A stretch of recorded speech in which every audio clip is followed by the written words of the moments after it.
All right, let's do this. Welcome, ladies and gentlemen, to another edition of the Uper Farmer Cigar Deck Talks. How's everyone doing tonight? I'm doing really good. I'm trying something new. I think my headset actually isn't picking up sound. I think this app is picking up sound directly from my phone and not the headset.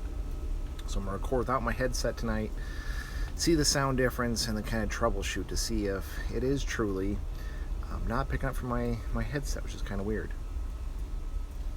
How's everyone doing? I'm doing good. Let's get with some formalities, and I'll explain after I show you.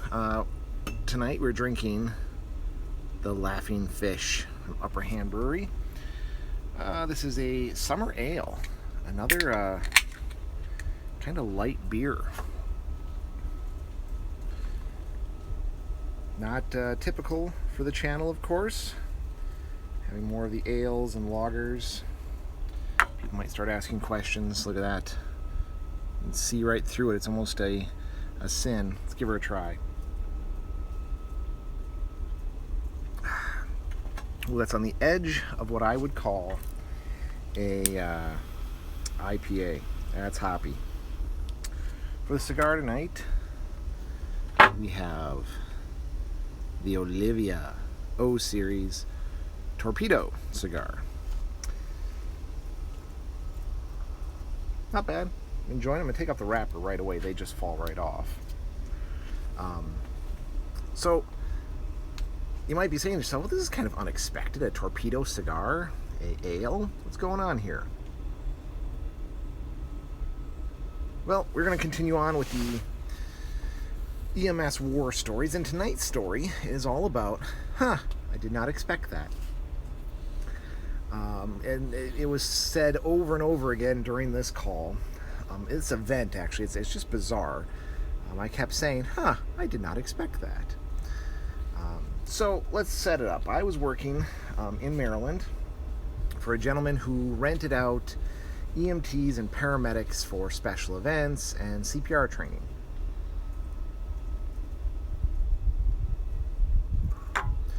So I was like the CPR, well, they call me the CPR queen. I did every CPR class. I did in old folks' homes where, it's really hard to teach them how to do CPR and how to do it properly, of course. I went to community centers. I went to schools. I was doing CPR nonstop, and when I wasn't doing CPR, I was doing standbys at retirement parties. In case Grandpa drops dead during the retirement party, I was there to provide care, while other people in the department were doing concerts. They were doing monster truck rallies. They standbys at big festivals, and even the Kiss concert came in, and I was kind of bypassed for a different career. I knew I was going to be, but still. I was young, though, motivated, driven. I wanted to prove myself to my employer, so I took a stiff upper lip and took the abuse. And we're going to have to pause this real quick because my phone is acting wonky.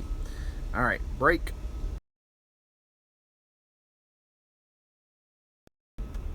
All right, that's better. Going again to the theme of this video. That was unexpected. My phone, when I was doing my pre-check, said I had about 40 minutes worth of record time. I look up on the screen and it says I have less than 7. That was unexpected. I wasn't expecting that. Anyhow, I digress. So, again, toward the end of my time, I was about to go back to Michigan after spending the summer working as an EMT and a rock climbing instructor in Maryland. So I was heading back to Michigan. The boss who rents this out called me up and said, "Hey, I need you to do one more job for me." He said, "I want to thank you for everything you've done." Okay. Gave me an address. He said, "I wanted to be a surprise, though. Just pack your best jump kit and wear your A uniform." Very dressy uniform. And he said the reason, he says, the girls think you're cute in that uniform. I didn't think much of it. I didn't really know what to expect, but again, I was a good employee, and he said that this was to thank me for doing all the crap jobs, all the kind of the less than desirable jobs around the company. So I go downtown DC actually, and it turns out he is allowing me to be the on-site medical for the national cheerleading competition. And instantly I thought, oh boy, thank you, sir. This will do nicely. Nice way to send me off.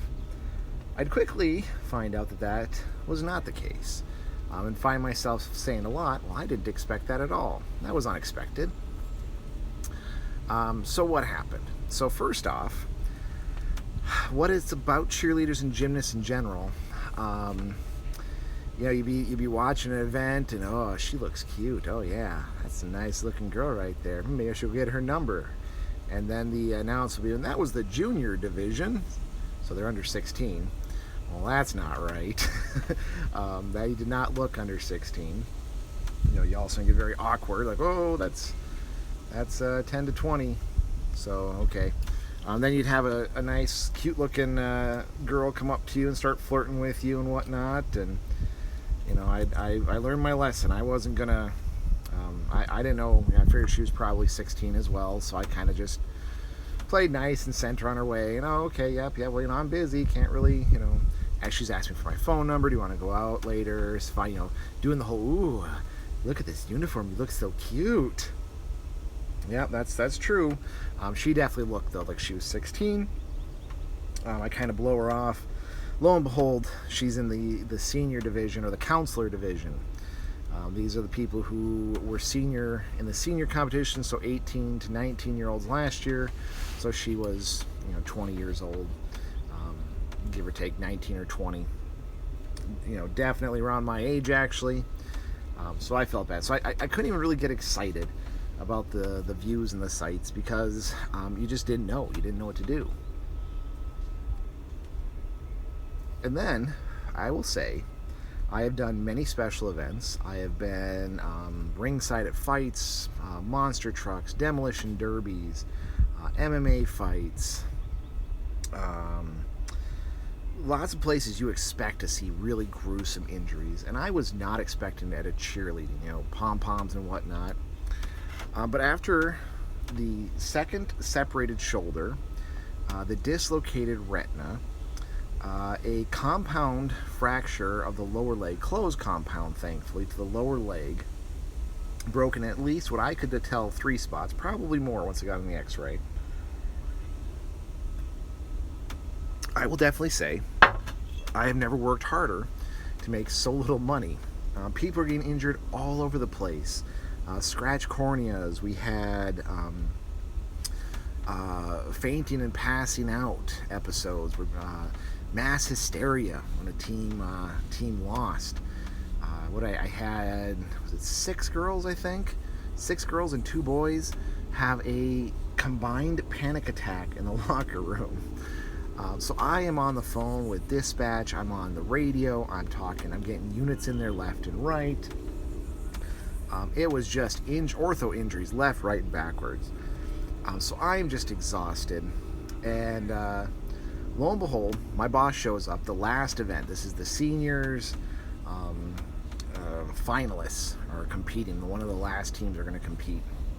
My boss looks at me and he's like, what in the hell is wrong with you? I was like, you're a dick. I hate you. I hate everything you stand for. And I started regaling him of the events. And he said, oh my God. He said, I'm so sorry. He's like, but you are kind of the black cloud. This was kind of bound to happen, I'm sure. But tell you what, he's like, I'm pretty sure your luck has changed. He's like, I'll hang out though, because these are the seniors. We can both. Why don't we sit down? I'll get you hot dogs, some popcorn, a pop, and we'll go make lewd comments and whatnot. And I kind of just chuckled. I was like, whatever. I'm so done. I'm done. I don't even want to look. I don't even want to watch. And he's like, well, whatever. So his phone rings. He's like, hey, you think you got this for 5 minutes? I was like, I've had it all day, sir. Like, okay, it's the next event that I'm setting up. I need to take this call. Fine, I don't care. And one of us, I don't know, it was probably me, said, really, what's the worst that could happen? Well, turns out I was about to find out. So what happened was, this senior group that was up, apparently nailed their routine. The stands knew, the crowd knew, the team members knew. They were getting damn near all 10 out of 10s. It's not like the judges actually showed signs, but apparently everyone knew. They knew this team was going to be the national cheerleading championship. The last chance to get it, the last hurrah. These are jackets and trophies and shirts, and I guess you get recruited into the big football teams come and recruit you right out of this one. So I'm watching, everyone all of a sudden gets up, starts cheering like I've never heard, and then they rush the stage. They rush the mats to give hugs and whatnot, and this is the first time I got to see a stampede, trample injuries.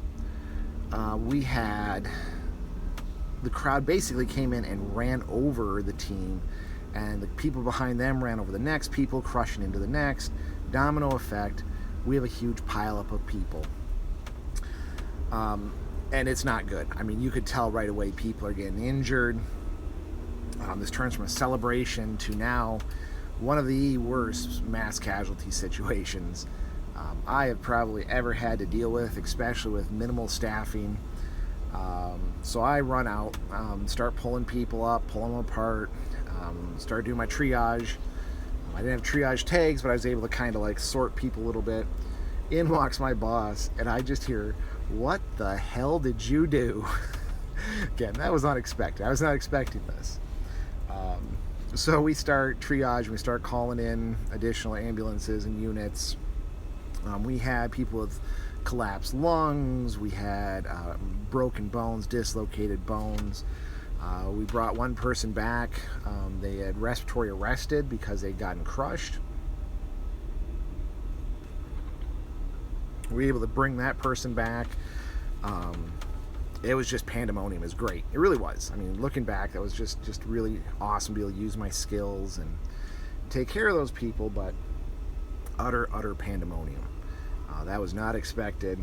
I think we had something like 15 people, 15 or 20 people, I don't remember the exact number, that got transported to the hospital. A couple went by their own personal vehicles. And I just remember we were there for a good 2 hours, cleaning up, mopping up, packing up, sorting people, getting them treated. And I just sat down and I told my boss, I said, you know what, I think I quit. He said, you know what, I think you're fired. And we both got a good chuckle. Of course, we were both joking about it. He did, though, take me out to a nice steak dinner. Even though I think I was underage at the time, there may have been a libation or two that he purchased for me after that. Because, again, he didn't want to drink alone. And we just sat there. It's like, this was really not what I expected. He's like, I am so sorry. It's not what I expected when I sent you there. We kept telling each other the whole night while we're eating and having a couple of cold ones. This is not what we expected. This is not what we expected. But really, I mean, it just is. I would never have guessed at that point in my life that cheerleading was such an active and dangerous sport. I never, ever would have guessed that. I did later find out. I did some research and study on it, did some focused study on ortho, and learned that, cheerleading is one of the most dangerous competitive sports in the United States. It is no joke, serious stuff. So, again, that was unexpected. So I hope you enjoyed my unexpected, beer and cigar mix with the story about things being unexpected. And I recommend stay open to those unexpected things. They're fun. They're scary. They're infuriating. But at the same time, there's sometimes a blast to have something unexpected and kind of roll with it. So anyway, I'll leave you there. Hope everyone's doing well. Stay safe out there, and we'll see you on the next one.